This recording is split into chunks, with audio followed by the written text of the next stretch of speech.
वो एक ordinary life जी रहा था जब तक कि उसे याद नहीं आया कि वो पहले डीमन किंग हुआ करता था, वही जिसने आर्मीज को डिस्ट्रॉय किया और पूरी दुनिया में आतंक मचा दिया था।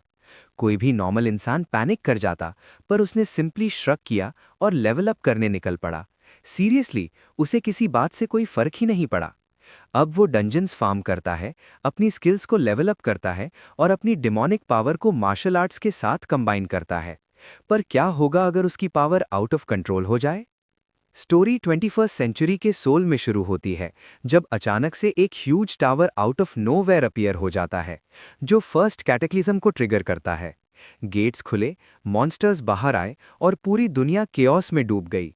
हावेवर, जल्द ही मॉन्स्टर्स को हराने में केपेबल ह्यूमंस भी इमर्ज हुए।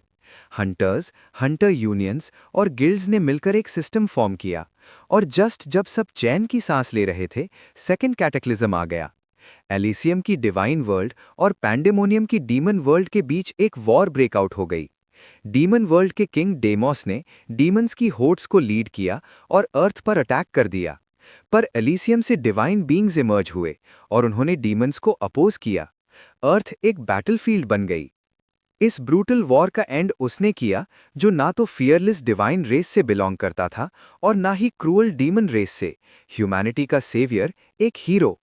अवेकेंड लोगों के बीच भी उसके पास इनक्रेडिबल पावर थी, जिसकी वजह से वो डीमन किंग को डिस्ट्रॉय करने और वॉर को एंड करने में एबल हो पाया। उसके बाद एक पीसफुल टाइम शुरू हुआ, जो ऑलमोस्ट 30 साल तक चला। कुछ टाइम बाद सोल में, specifically national museum of art में, एक छोटे बच्चे ने एक हीरो स्टैचू की तरफ पॉइंट किया और अपनी मदर को बताया कि ये उनका हीरो है। एक और पर्सन ने पूछा, तो क्या आज वही दिन है? जॉन मिचेल, जो हमारा मेन कैरेक्टर है और स्टैचू के पास खड़ा था, अपने फोन को देखता है और सोचता है कि उसका ग्रुप असाइनमेंट करने का बिल्कुल मूड नहीं है।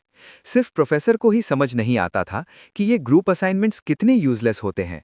और वो अपने डे ऑफ पर क्या करता है? उसने पास खड़ी फैमिली को देखा और स्माइल के साथ कहा कि वो वंडर कर रहा था कि यहाँ इतने सारे लोग क्यों हैं, पर लगता है जैसे हर कोई फील्ड ट्रिप पर आया हुआ है। स्टैचू को देखने वाले सभी स्टूडेंट्स ने ये कहना शुरू कर दिया कि वो अपने हीरो जैसा बनना चाहते हैं। एमसी ने सोचा कि लगता है कुछ भी चेंज नहीं हुआ है। एक बच्चे के रूप में वो आंख बंद करके भी हीरो स्टैचू तक पहुंच सकता था। 20 साल पहले एक फील्ड ट्रिप के दौरान उसके क्लासमेट ने एडमायरिंगली पूछा था कि कोई इतना लंबा कैसे हो सकता है, तो क्या हीरो एक जायंट था? प्रोटैगनिस्ट ने वंडर किया कि क्या उसे सच में लगता था कि ये पॉसिबल है।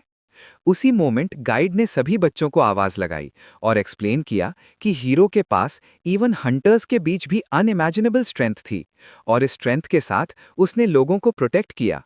अगर हीरो के एक्शंस ना होते तो वॉर आज भी चल रही होती। अनफॉर्चुनेटली, सेकंड कैटेक्लिज्म और डीमन किन पर विक्ट्री के बाद उसकी डेथ हो गई। ये स्टैचू इसलिए खड़ा किया गया था ताकि वो उस हीरो को ना भूलें जिसने उनके लिए खुद को सैक्रिफाइस कर दिया। तो उन्हें हमेशा ग्रैटिट्यूड के साथ जीना चाहिए, राइट? प्रोटैगनिस्ट ये सोचकर सरप्राइज था कि ये दुनिया का सबसे स्ट्रॉन्गेस्ट आदमी था, राइट? वो उसके जैसा स्ट्रॉन्ग बनना चाहता था। अचानक स्टूडेंट्स ने टीचर से पूछना शुरू कर दिया कि क्या अगर वो हार्ड इनफ ट्राई करें तो वो हंटर्स बन सकते हैं। कोई आखिर हंटर बनता कैसे है? अगर वो अच्छे से पढ़ाई करें तो क्या उन्हें हंटर्स एक्सेप्ट कर लिया जाएगा? टीचर नर्वस हो गया और कोई क्लियर आंसर नहीं दे पाया। प्रेजेंट में एमसी ने उस मोमेंट में टीचर की हेजिटेशन के बारे में सोचा। उस टाइम उसे समझ नहीं आया था क्यों। एक ऑफिशियल हंटर बनना बहुत डिफिकल्ट होता है। इसके लिए स्किल और लक की जरूरत होती है। वो ये रियलाइज करने के लिए बहुत छोटे थे कि उनके लिए ये प्रैक्टिकली इम्पॉसिबल था। इसने डेफिनेटली उस वक्त उसकी यंग सोल को शॉक कर दिया था। इंसिडेंटली, मीटिंग अप्रोच कर रही थी। अचानक उसके क्लासमेट्स उसकी तरफ भागते हुए आए, ये नोटिस करते हुए कि वो कितनी जल्दी आ गया है। प्रोटैगनिस्ट ने कहा कि उन्होंने बस लास्ट मिनट में एंट्री मारी है और वो उन्हें लिस्ट से क्रॉस ऑफ करने वाला था। उसके बाद वो रिपोर्ट के लिए मटेरियल गैदर करने के लिए लाइन में लग गए। उनमें से एक लड़की ने रिमार्क किया कि कहते हैं मिशाओ डिपार्टमेंट में अपनी स्ट्रिक्टनेस के लिए जाना जाता है। पिछले सेमेस्टर उसने मर्सिलेसली जूनो को क्रॉस आउट कर दिया और यानमी फूट फूट कर रोने लगी थी और उसने बहुत रकस क्रिएट किया था। एक और स्टूडेंट ने कहा कि भले ही वो दिखने में अच्छा लगता है, पर उसकी सोल लॉस्ट है। एमसी ने रिप्लाई किया कि वो एक्चुअली सब कुछ सुन सकता है, उन्हें इस बात को यहीं छोड़ देना चाहिए। उसने उस इनॉर्मस लाइन की तरफ देखा और सोचा कि कैसे वो हीरो की स्वॉर्ड को डिस्प्ले पर रख रहे थे। इसीलिए वहां इतनी भीड़ थी, एक वीकडे होने पर भी। दुनिया को बचाने वाले हीरो की डेथ को काफी लंबा टाइम बीत चुका था। डीमन किंग और डिवाइन बीइंग्स के लिए एक बैटलफील्ड बन चुकी दुनिया को बचाने के लिए हीरो ने अपनी जान की परवाह न करते हुए अपनी स्वॉर्ड को सीधा डीमन किंग के हार्ट में घोंप दिया था। और आज पहला दिन था जब हीरो की स्वॉर्ड, डिवाइन स्वॉर्ड कलित, पब्लिक के लिए डिस्प्ले पर थी। एक म्यूजियम एम्प्लॉई ने नोट किया कि अब नेक्स्ट विजिटर्स एंटर कर सकते हैं।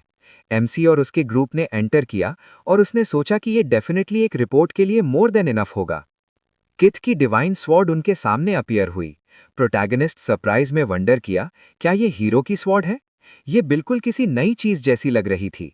अचानक जैसे ही वो पास गया, वो डिवाइन स्वॉर्ड हवा में उड़ने लगी। उसने परप्लेक्स्ड होकर वंडर किया कि क्या ये उसका इमेजिनेशन था, जैसे स्वॉर्ड सच में मूव हुई या कुछ और? ये क्या था, कोई इवेंट या कोई परफॉर्मेंस? स्वॉर्ड अभी हवा में उड़ी थी। इंस्टेंटली उस डिवाइन ब्लेड ने उसे पियर्स कर दिया। हीरो खुद उसके सामने अपीयर हुआ, हाथ में स्वॉर्ड पकड़े हुए। अचानक मिशाइल ने डेमोस की आवाज में कहा कि ये एक्सीलेंट था। वो डीमन लॉर्ड था। किसने सोचा था कि वो ऐसे रिमोट डिमेंशन में इतने आउटस्टैंडिंग वॉरियर से मिलेगा? उसके मार्शल आर्ट्स कमेंडेबल हैं और वो उसका नाम सुनना चाहता था। हॉरिफाइड होकर मिशाइल ने वंडर किया कि इसका क्या मतलब था, कि वो डेमोस डीमन लॉर्ड था। रिस्पॉन्स में हीरो ने साइलेंटली स्वॉर्ड को और डीपर थ्रस्ट किया। डीमन लॉर्ड ने चकल किया और पूछा कि क्या उसने उससे बात करने से भी रिफ्यूज कर दिया है। फिर भी उसे विजिलेंट रहना चाहिए, क्योंकि वो फिर मिलेंगे। एक मोमेंट बाद मिंचेल फ्लोर पर गिर पड़ा, ये फील करते हुए जैसे उसका सर एक्सप्लोड हो रहा हो। थोड़ी ही देर बाद जब उसके क्लासमेट्स उसके लिए चिल्ला रहे थे, तो उनकी आवाज से वो जाग गया। प्रोटैगनिस्ट बैठ गया, पूरी तरह से परप्लेक्स्ड। क्या हुआ था? क्या वो पास आउट हो गया था? उसका सर भारी दर्द से फट रहा था। एक स्टूडेंट ने पूछा कि क्या वो ठीक है? वो अचानक फेंट हो गया था। क्या उसे एम्बुलेंस बुलानी चाहिए? प्रोटैगनिस्ट ने आर्टिफैक्ट की तरफ पॉइंट किया और वंडर किया कि क्यों वो स्वॉर्ड अभी हवा में उठी और उसके आर पार हो गई थी। उन्होंने कंफ्यूज्ड होकर पूछा कि वो किस बारे में बात कर रहा है। उसने स्वॉर्ड को घूरा था और फिर अचानक पास आउट हो गया था। क्या वो खड़े खड़े सो गया था? मिंचेल ने शॉक में वंडर किया कि क्या उसने ये सब इमेजिन किया था, पर ये रियल भी लग रहा था। जब उसने उस डिवाइन स्वॉर्ड को देखा तो उसके हेड में स्ट्रेंज इमेजेस अपीयर होने लगी थीं। 23 साल पहले डीमन किंग दुनिया को डिस्ट्रॉय करने के लिए अर्थ पर आया था। वो 4 डायमेंशंस में से एक पैंडेमोनियम का रूलर था। डीमन किंग, डेमोस का कमांडर इन चीफ। यहाँ क्यों? उसकी पास्ट लाइफ में वो उसे यही बुलाते थे। कुछ टाइम बाद स्टूडेंट्स ने अपनी रिपोर्ट्स हैंड इन की, अच्छे ग्रेड्स रिसीव किए और खुशी से कहा कि उसने बहुत ग्रेट जॉब की थी। किसने सोचा था कि उन्हें उस पिकी टीचर से ए ग्रेड मिल सकता था? एमसी ने बहुत थका हुआ लगते हुए रिप्लाई किया कि वो सभी अच्छा कर रहे थे। एक स्टूडेंट ने पूछा कि क्या वो ठीक है? वो उस म्यूजियम ट्रिप के बाद से ही ऐसा बिहेव कर रहा था। क्या वो श्योर है कि उसे हॉस्पिटल जाने की जरूरत नहीं है? उसने रिप्लाई किया कि कुछ गड़बड़ नहीं है, उसे बस बहुत कुछ सोचना है, वो मूव ऑन कर लेगा। उसी मोमेंट एक दोस्त ने उसे पुकारा और पूछा कि वो कहाँ चला गया था, और एंड ऑफ एग्जाम सेलिब्रेशन का क्या? वो ड्रिंक के लिए रिफ्यूज कर रहा है, क्या सच में कुछ हुआ है? प्रोटैगनिस्ट उनसे दूर चला गया और उसने सोचा कि सेलिब्रेशन या कुछ और अनइम्पॉर्टेंट है। उसका दिमाग अभी कंप्लीटली मेस हुआ पड़ा था। आखिरकार वो, एक ऑर्डिनरी हम्बल लड़का, डीमन किंग का रीइंकारनेशन निकल गया था। जब डीमोस ने अर्थ पर इन्वेड किया था तो बहुत से लोग इंजर्ड हुए थे और मारे गए थे। उसने अपनी पूरी लाइफ उसे पूरे दिल से हेट करते हुए बिताई थी, पर एंड में वो बास्टर्ड खुद वही था। ऐसा कोई रास्ता नहीं है कि उसे अपनी ओल्ड बॉडी वापस मिल सके, और मिंचेल को कोई स्पेशल एबिलिटीज भी नहीं मिली हैं, तो फिर उसे इन मेमोरीज की जरूरत ही क्यों है? इसके अलावा उसके पास एक और क्वेश्चन है। एक डीमन किंग होते हुए आखिर उसकी डेथ हुई ही क्यों थी? आखिरकार अर्थ पर उसकी बॉडी सिर्फ एक सब्स्टिट्यूट थी, तो डेथ के बाद उसकी स्पिरिट को उसकी रियल बॉडी में रिटर्न हो जाना चाहिए था। इसके अलावा हीरो, जो बिल्कुल परफेक्ट ही फाइन था, उसके साथ ही मर गया। नहीं, इन थॉट्स का क्या ही फायदा? ऐसी चीजों पर पॉन्डरिंग करने में टाइम वेस्ट करना यूजलेस है। उसे इस बारे में सोचना चाहिए कि वो अभी क्या कर सकता है। डेमोस और मिंचेल के बीच का गैप माना से शुरू होता है। हायर डायमेंशन से बिलोंग करने वाले बीइंग्स के लिए माना को फील करना चलने या सांस लेने से भी ज्यादा इजी होता है। लोअर डायमेंशन से बिलोंग करने वाले बहुत कम लोग ही मैजिकल एनर्जी को सेंस कर पाते हैं। हालांकि उसे मेथड याद है, आपको डीपली सांस लेनी होती है और अपने कॉन्शियसनेस को फोकस करना होता है। प्रोटैगनिस्ट ने बिल्कुल वैसे ही किया जैसा डायरेक्टेड था। अचानक एक सिस्टम विंडो अपीयर हुई जो उसे नोटिफाई कर रही थी कि उसने माना को सेंस कर लिया है और कंडीशंस को मीट कर लिया है। वो वंडर करने लगा कि क्या अब उसे ग्रेजुअली याद करना होगा कि माना को यूज कैसे करते हैं। और भी सिस्टम विंडोज अपीयर हुईं जो इंडिकेट कर रही थीं कि अवेकनिंग शुरू हो रही थी और वो आकाशा रिकॉर्ड्स में एंटर कर रहा था। आकाशा क्रॉनिकल्स में एक सूटेबल अवेकेंड स्किल का सर्च कंडक्ट किया जा रहा था।